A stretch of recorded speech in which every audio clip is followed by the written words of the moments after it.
Good morning, everybody. Welcome back to Hem of His Garment. So I hope you guys are having a good Monday.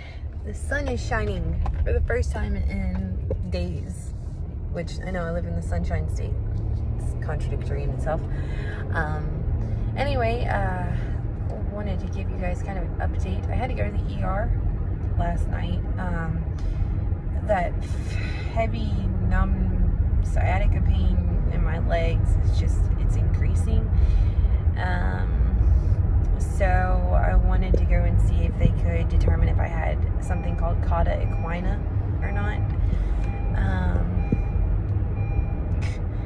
It's basically an inflammation of the bottom of your spinal cord, and it can do some really bad things, cause numbness, paralysis, different issues if you don't treat it. But they can't tell with a CT, so I'd have to have a non-contrast MRI. But since I am gadolinium toxic right now, having even a non-contrast MRI is extremely dangerous for me.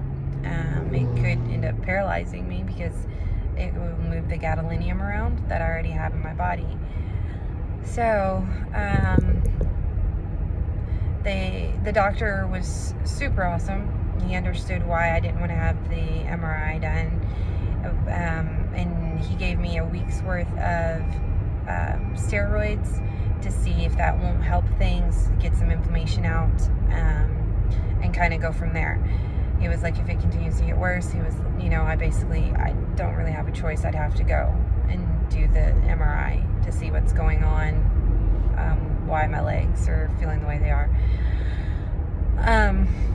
What I did find interesting in speaking to the doctor, he was a DO, like I said, super cool guy, but he was telling my husband and I, which my husband got to go in the room with me and stay with me the whole time, which that was amazing as well, because, Rona, nobody's allowed to be with their loved ones.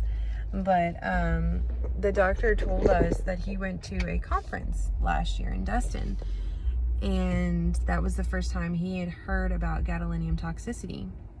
And he said he and other doctors walked out of there and thought, did you know any of that? No, I didn't know any of that either. And because, see, they've been taught for so long, it's only in people who have renal problems and, who have underlying conditions and blah, blah, blah. And they're finding out that that's not true. It happens in perfectly healthy people. And so he even admitted, he was like, we have no way of knowing how gadolinium will affect any person.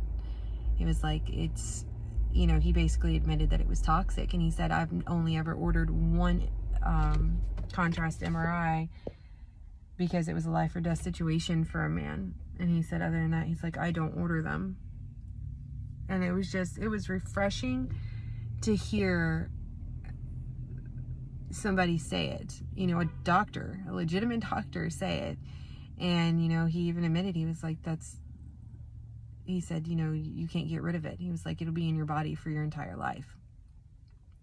So, the goal, whether you have symptoms from the GAD or not, you're retaining it in your body. It's doing damage to your body regardless. So if you've had a contrast MRI, whether or not you have symptoms, you need to try to detox as much of it out of your system as possible, because it does not leave your body like they told you it does. It's a lie. It's straight out of hell. That's a lie.